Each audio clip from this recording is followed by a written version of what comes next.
जय हिंद। आइए आज हम लोग समझते कहने का मतलब कि यह जो हमारा प्रकाश था, इसमें कहने का मतलब कि जो प्रकाश और ऑप्टिक्स कहने का मतलब कि यह जो है दोनों बात एक ही है, चाहे जैसी समझिए या फिर ऑप्टिक्स का ही प्रकाश का ही, इस पर कोई भी फर्क नहीं पड़ने वाला। देखिए यह जो है कहने का मतलब प्रकाश एक प्रकार कहने का मतलब कि प्रकाश है क्या, उनके प्रकार क्या होते हैं। तो फिर सबसे पहले प्रकाश देखिए जाए, जो जब इलेक्ट्रोमैग्नेटिक वेव यानी कि विद्युत चुम्बकीय तरंगे जो होती हैं वह कितनी होती है, 7 प्रकार की होती हैं। उसमें क्या था कि ये एक ठो हमारा बीच में जो भी एकदम बीचों बीच था वह था दृश्य स्पेक्ट्रम, कहने का मतलब दृश्य तरंगे, यानी कि यह तो जो थी यानी कि दृश्य तरंगे भी थी। उसमें भी क्या था, यही था कहने का मतलब जब इलेक्ट्रोमैग्नेटिक वेव हम लोग जब पढ़ रहे थे उसमें यानी कि इसकी चर्चा हुई थी। कहने का मतलब कि दृश्य तरंगे यानी कि बैनी या पीनालव विजुअल रे, यानी कि इसी को ही कहते हैं यानी कि पराबैंगनी दृश्य यानी कि प्रकाश। इसी को ही हम देख सकते हैं, ना तो अवरक्त को देख सकते हैं ना ही पराबैंगनी खंड को देख सकते हैं।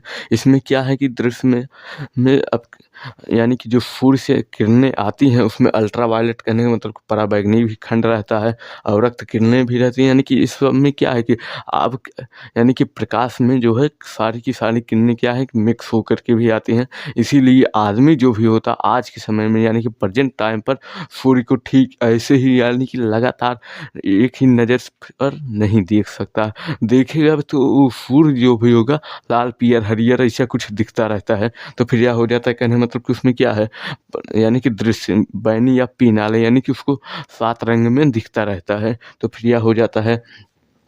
अब समझते हैं यानी कि नंबर 2 देखिए अपवर्तन और प्रतिबिंब क्या होता है। देखिए प्रकाश जो होता है एक माध्यम से दूसरे माध्यम कितने होते हैं, 2 होते हैं। एक सघन माध्यम होता है, एक विरल माध्यम होता है।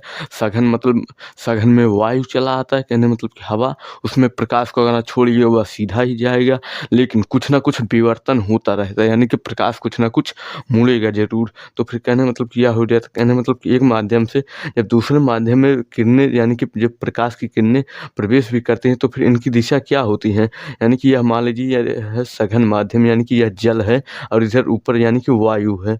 तो फिर यह हो जाता है मतलब जब इसमें प्रवेश भी करेंगी तो फिर यह क्या होगा कि हल्का सा तिरछा भी दिखाई भी देने लगेगी। आप लोग अगर ना इसका प्रैक्टिकल में भी देखे होंगे, एक ठो कांच का गिलास लीजिए, उसमें एक लोटा यानी कि एक जितना भी उसमें पानी आता है उसको भर भी दीजिए और उसमें एक ठो क्या डालिए, चिम्मच वो देखेंगे उस सोच रहे कितना भी हम सीधा करके देखें लेकिन वो हमको हल्का सा तिरछा ही दिखेगा। क्यों?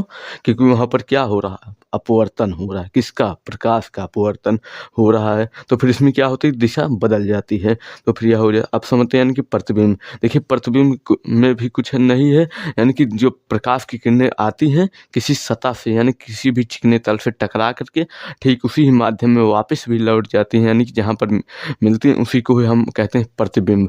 देखिए ये जो प्रकाश वाला था यह समाप्त हो चुका। अब समझते हैं यानी कि मॉडर्न फिजिक्स, आधुनिक भौतिकी। तो मतलब कहने मतलब मॉडर्न फिजिक्स। देखिए ये मॉडर्न फिजिक्स को ही आधुनिक भौतिकी कहते हैं। यानी कि जो यानी कि जो था परमाणु के गुण सबसे पहले इसमें समझते हैं, उसके बाद समझेंगे नाभिकीय ऊर्जा एवं उसके अनुप्रयोग कहाँ कहाँ पर होते हैं। तो फिर परमाणु एवं उसके गुण, इसमें सबसे पहले क्या है कि परमाणु जो होता है सबसे छोटी इकाई है। क्या है कि सबसे छोटी इकाई क्या क्या है कि परमाणु है। इसका कहने मतलब कि आप इसको देख तो नहीं सकते, अगर आप लोग को इलेक्ट्रॉन सूक्ष्मदर्शी मिले तो फिर किसी भी कण को भी अगर आप धीरे धीरे उसको खोलते भी जाएंगे तो फिर उसके सबसे छोटे इकाई कहने मतलब सबसे छोटे पार्टिकल यानी कि इस पर यानी कि परमाणु के अंदर भी पहुंच भी सकते हैं। अगर आपने उसको भी तोड़ भी दिया तो फिर उसके अंदर मिलेंगे प्रोटॉन, न्यूट्रॉन, इलेक्ट्रॉन, यानी कि धीरे धीरे ऐसे अगर आप उसको तोड़ते भी चले जाएंगे तो फिर न्यूट्रॉन यानी कि मिलेगा। प्रोटॉन न्यूट्रॉन यह जो होते हैं यानी कि उसके अंदर ही नाभिक के अंदर रहते हैं और इलेक्ट्रॉन जो होता है बाहर यानी कि चक्कर लगाता रहता है। तो फिर यह हो जाता है कहने मतलब रासायनिक तत्वों के गुणों को भी प्रदर्शित करता है।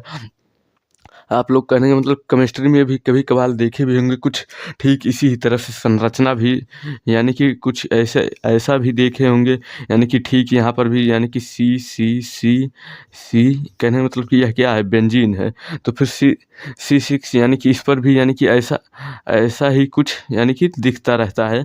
तो फिर यह क्या क्या है, अगर आप केमिस्ट्री पढ़े भी होंगे तो फिर उसमें भी जानते भी होंगे कुछ लोग, यानी कि यह है एक तरफ से कह सकते हैं कि बेंजीन है, यानी कि कुछ इस तरह से भी दिखेंगे, और कुछ यानी कि त्रिभुज के ही आकार के कहने मतलब कि NaCl भी दिखेगा, कहने मतलब ठीक इसी ही तरह से कुछ ना कुछ दिखते भी रहता है। यानी कि यह सब क्या है, केमिस्ट्री की जो बेसिकली यानी कि सबसे छोटे परमाणु हैं वहाँ तक अगर आप धीरे धीरे पहुँचेंगे, यानी कि जब किसी भी कण के, तो फिर यही सब क्या है कि दिखेंगे, तो फिर यह हो जाता है कहने मतलब कि इसमें हाइड्रोजन, कार्बन, नाइट्रोजन, ऑक्सीजन यही सब मिलते रहेंगे, तो फिर यह हो जाता है। और इसमें इसमें यानी कि प्रोटॉन, न्यूट्रॉन, इलेक्ट्रॉन यही सब भरे रहते हैं।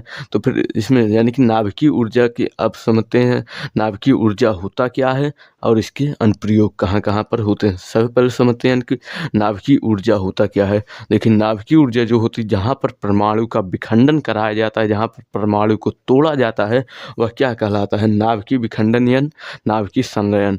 देखिए जो है कहने मतलब कि इसका नाभिकीय यानी कि अनुसंधान केंद्र जहाँ पर भी होता है, नाभिक पर जहाँ पर रिसर्च होता है, यानी कि जब उसमें तोड़ करके क्रिया भी कराई जाती है, उसमें क्या होता है, बहुत ही मात्रा में ऊर्जा निकलती है, इतनी ऊर्जा निकलती है, यानी कि समझ लीजिए कि उसको ऐसी जगह पर क्रिया भी कराई जाती है जहाँ पर बिजली वगैरह बनाए भी जाते हैं, यानी कि वहाँ पर भी क्या है, नाभिकीय विखंडन की ही प्रक्रिया अपनाई भी जाती है। फिलहाल पहले क्या था कि पहले कोयला वगैरह से बहुत ही ज़्यादा बिजली भी बनाई जाती है, फिलहाल ऐसा भी नहीं है कि अब नहीं बनाई जाती, अभी भी बनाई जाती है, लेकिन नाभिकीय विखंडन से भी जो है बिजली बनाई भी जाती है। तो फिर यह हो जाता कहने मतलब नाभिकीय संलयन। अब समझते हैं कहने मतलब कि यहाँ पर नाभिकीय ऊर्जा संलयन जो भी होता है, उसमें ऊर्जा जो भी होती है कई जगह पर होती, कहने मतलब बहुत ही मात्रा में, अधिकतम मात्रा में, जिसकी आप कल्पना नहीं कर सकते, उतनी ही ऊर्जा निकलती है। नाभिकीय चिकित्सा कहने मतलब किसका जो भी हो, कहीं कहीं पर रोग वगैरह भी हो जाता है, तो फिर इसमें भी उपयोग होता है। नाभिकीय अनुसंधान केंद्र जहाँ पर भी होते हैं, यानी कि जहाँ पर नाभिक का विखंडन भी कराया जाता है, वहाँ पर भी होता है। और परमाणु बम तो आप लोग जानते हैं कि कितना खतरनाक है, नहीं जानते होंगे तो फिर देख भी लीजिएगा, यानी कि उसके अब तो आप लोगों को फिलहाल अंदाज़ा लग ही जाएगा कि परमाणु बम जो होता है कितना खतरनाक होता है, तो फिर इसके लास्ट में डाल भी देंगे। तो फिर ये जय हिंद, जय भारत। देखिए जो हमारा था यानी कि फिजिक्स का जो टोटल यानी कि समाप्त भी हो चुका है, ये यानी कि एक पार्ट से लेकर के लास्ट पार्ट तक जो भी हमारा था, यानी कि आधुनिक भौतिकी यहाँ तक समाप्त भी हो चुका है। देखिए इसमें जो है काफ़ी ज़्यादा छूट भी गए, लेकिन जो जो इम्पोर्टेंट था वही वही यानी कि थ्योरी यहाँ पर भी लिखाए भी गए थे। तो फिर यानी कि यह वाइवा के लिए और परीक्षा के लिए काफ़ी ज़्यादा इम्पोर्टेंट है। तो फिर उम्मीद करते हैं कि आप लोगों को कुछ ना कुछ सीखने को मिला होगा। तो फिर मिलते हैं नेक्स्ट वीडियो में।